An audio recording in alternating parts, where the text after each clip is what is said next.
Hello, everyone. This is Jeremy Dennis, lead artist of Moz House. Thanks for joining us on the podcast today.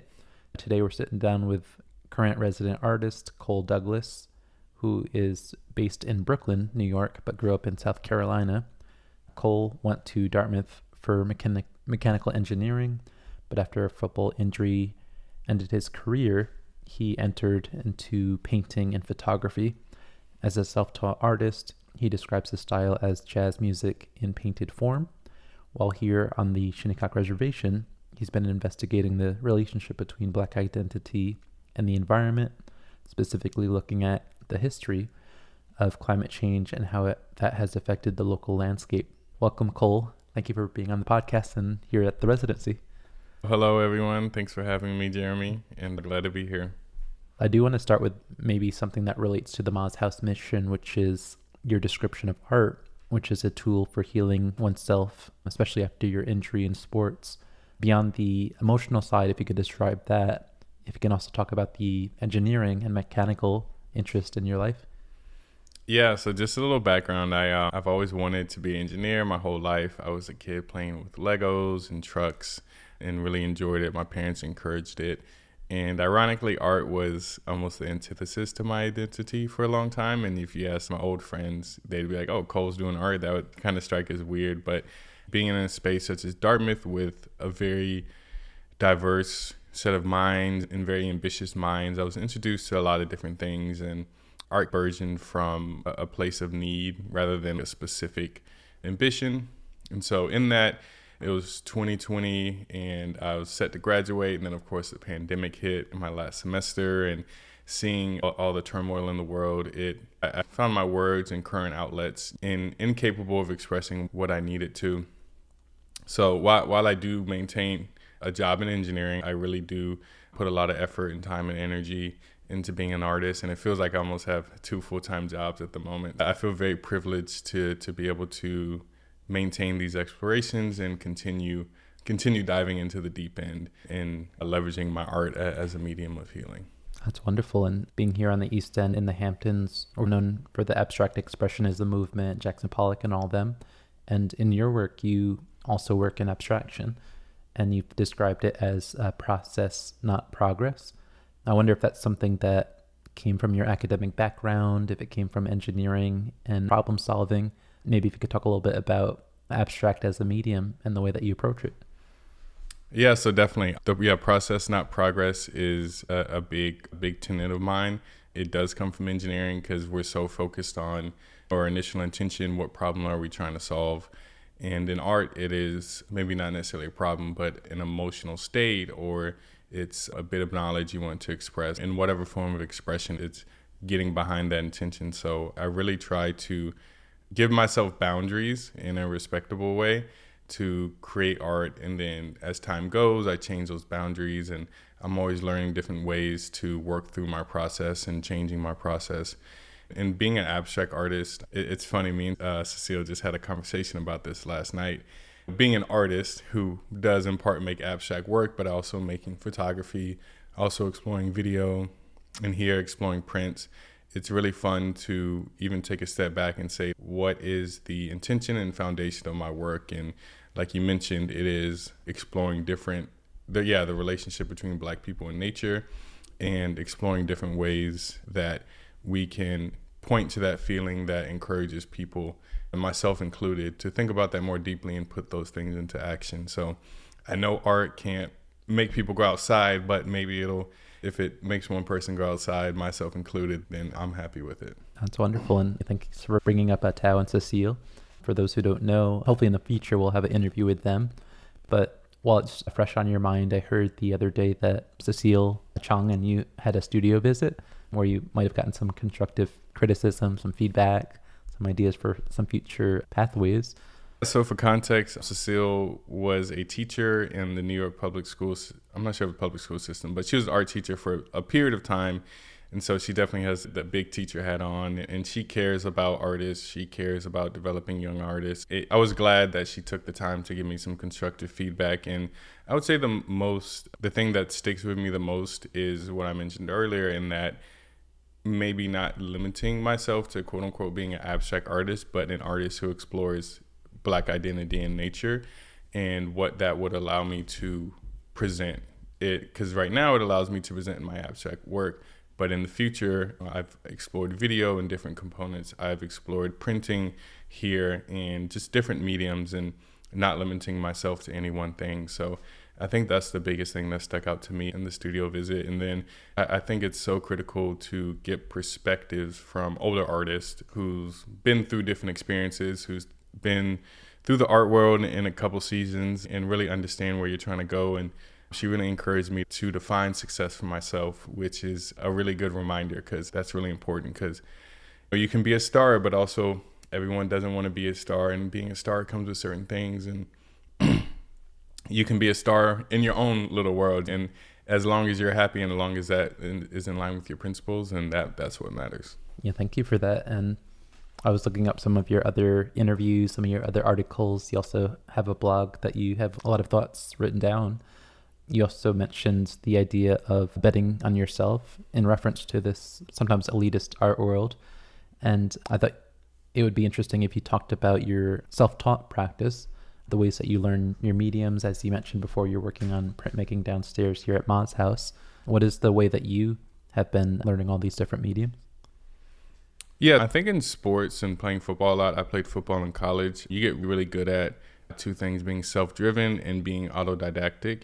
When I see different artists create things and I see them use different techniques, not that I automatically get it, but I do have the goal to go out and try it myself. And from starting from that process, not a product perspective, the abstract art and the other art forms really lean into my natural desire, especially as someone who's really in their body and I've used my body throughout my life to create large works, to create things that deeply involve myself, even in a physical way. So I think it's really important to just dive into it. And for abstract art in general, I've just continued to try different things.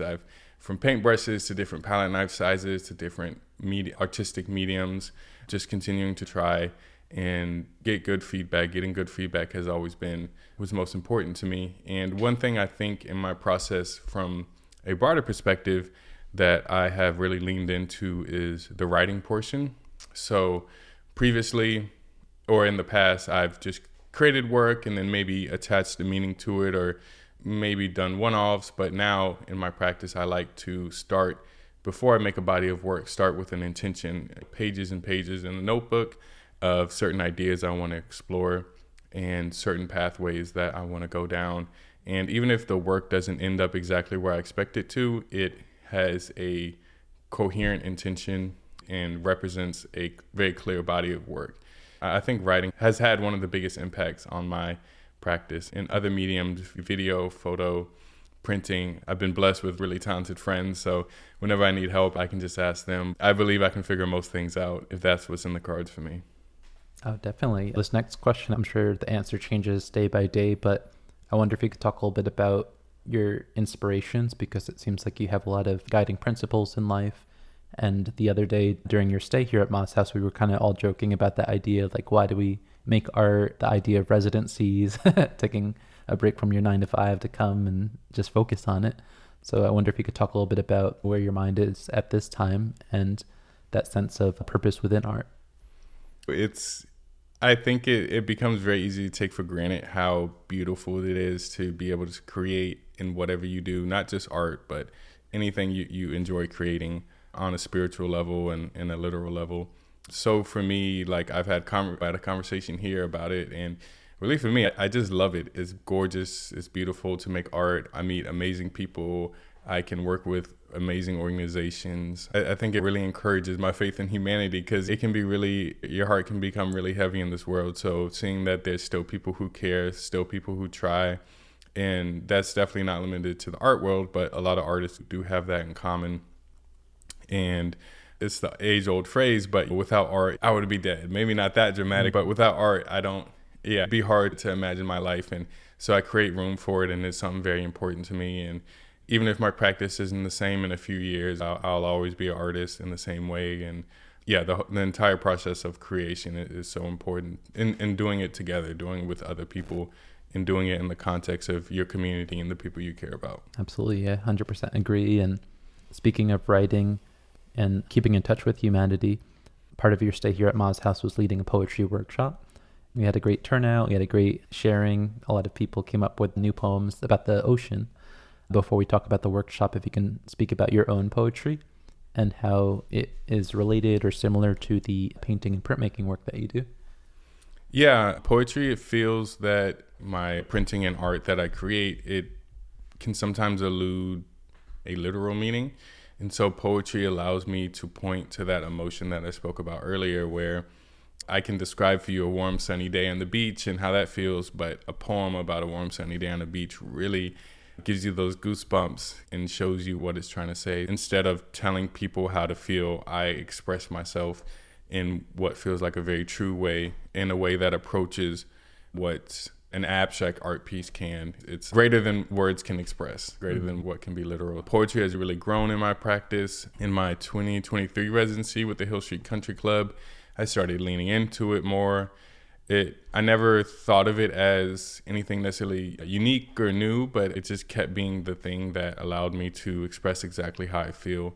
I do describe my art in other ways, but poetry time and time again is what I come back to. And also doing writing workshops throughout New York City. I did one last year with Jumana Alaboud and the Swiss Institute, and I was exploring the concept that water is like a spiritual being and ideas around that from her heritage. And so time and time again, working through these poems and working through these creative writings is super impactful for me. That's wonderful.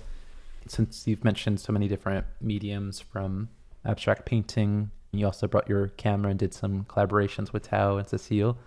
And in previous interviews, I believe you described yourself as not being a good verbal storyteller, but found storytelling through photography. So I wonder if you can describe, do you feel like in poetry you're at your element when it comes to reclaiming that voice, or is it something that you're working towards?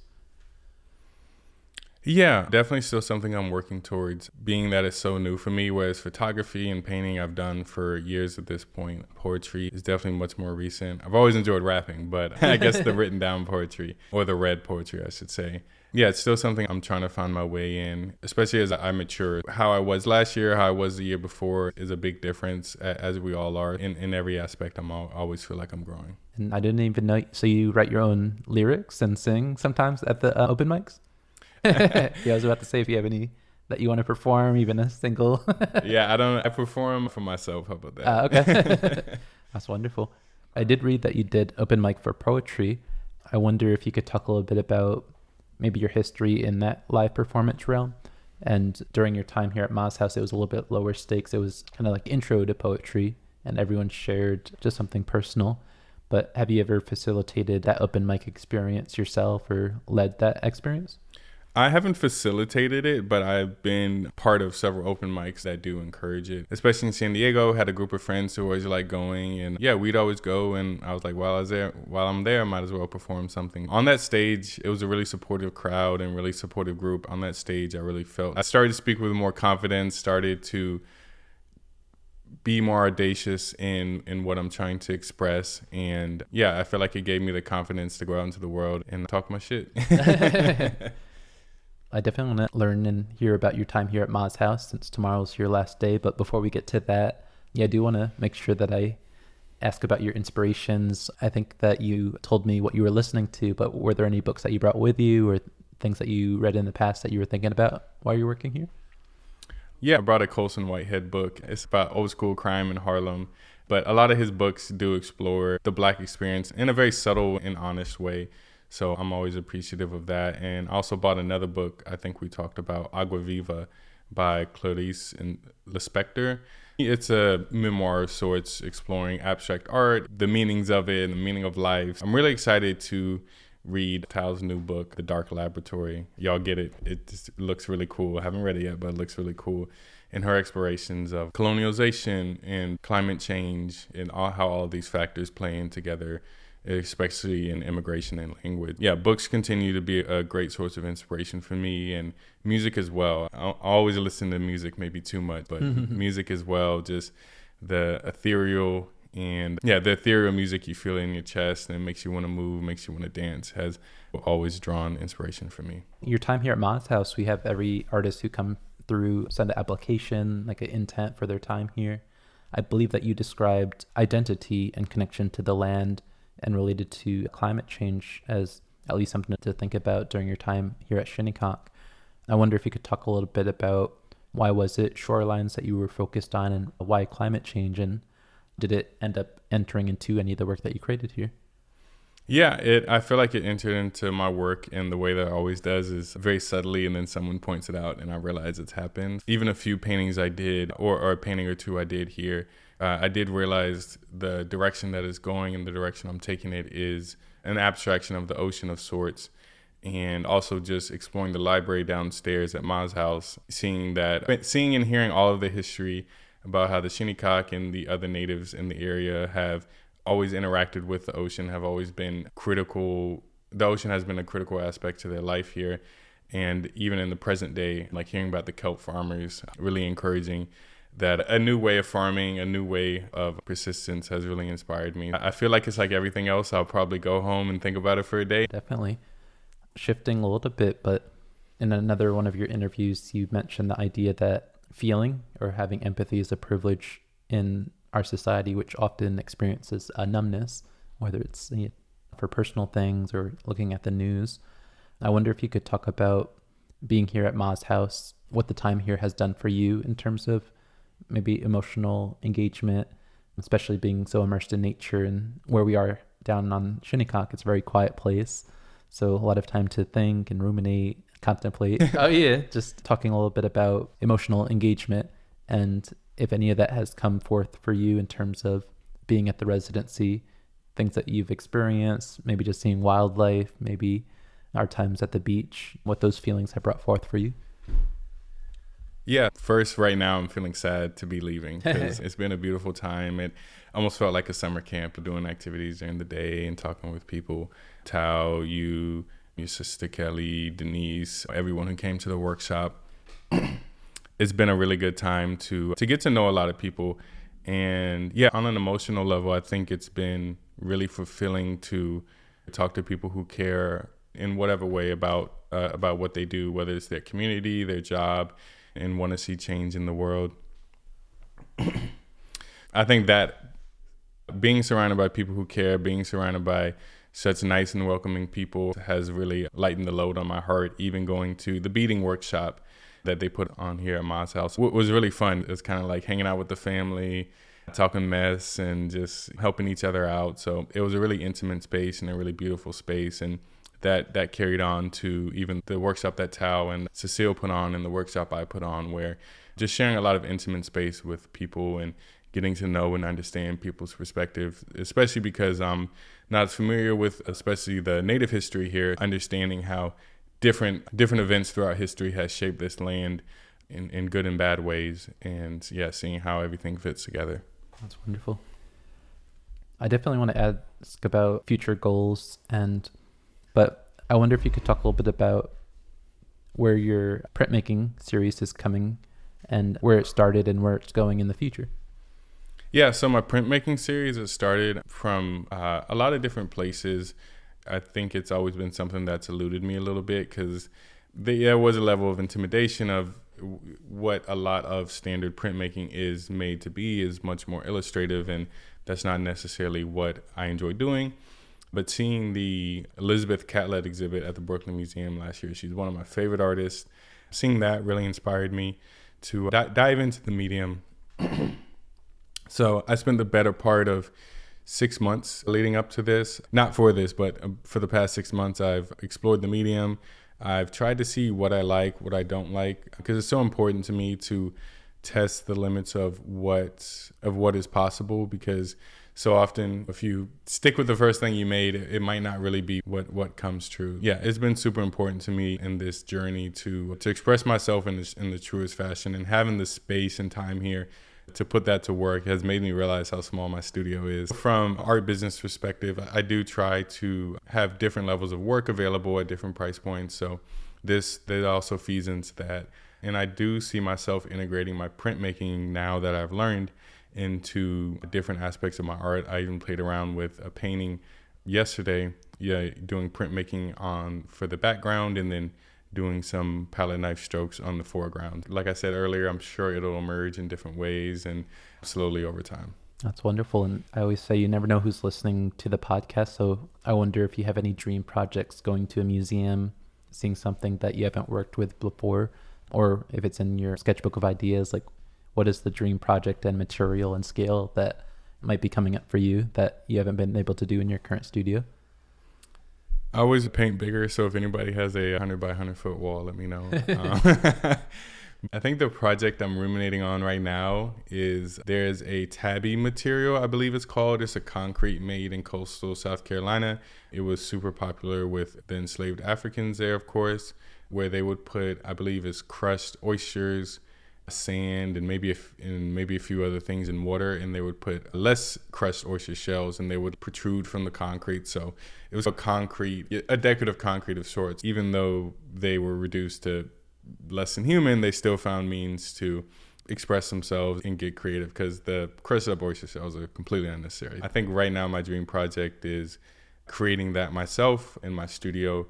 And something I'm thinking about is the migration from South Carolina to New York, and also being here has made me wonder the Shinnecock's relationship with the oysters as well, because I know Long Island and New York State in general has a very long relationship with the oysters. So I think that's bubbling up right now, and I'm liking where the idea is going, and maybe printing a picture on top of it and showing that immigration from Carolina to New York, because both of my grandmothers actually spent time in New York, because that was a very popular thing to do back in the day. You come up, you find a job, maybe it works out, maybe it doesn't, but it was a very common thing to either work in telecommunications or nursing or housework up north. It's something that's definitely within my family lineage. That's wonderful. And I think one thing that's similar between us is the interest in history and looking where we come from and where our ancestors laid footsteps. I wonder, you don't work exclusively in abstraction, but a lot of your portfolio is very vibrant colors on canvas. I wonder if you could describe the way that you look at it, transforming those ideas of home, of family, and identity into those type of images, and what the connection is, or if you're thinking of something outside of that box.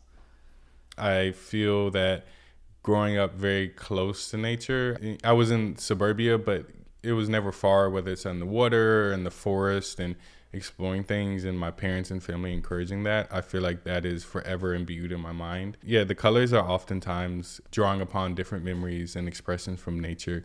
And yeah, even in modern day, if I go camping, I just feel so inspired after, and I'll probably feel like that after this as well, just spending all this time in nature and seeing all the deers and being a little paranoid about ticks for a week. It's a nice reminder, and I always draw inspiration from it. That's wonderful. And I think in our current state of the world, state of things in the country, this is a question I always like to ask artists, but how do you find joy in your practice when you just turn on the news and it can bring you down, or things in your personal life can affect your art making?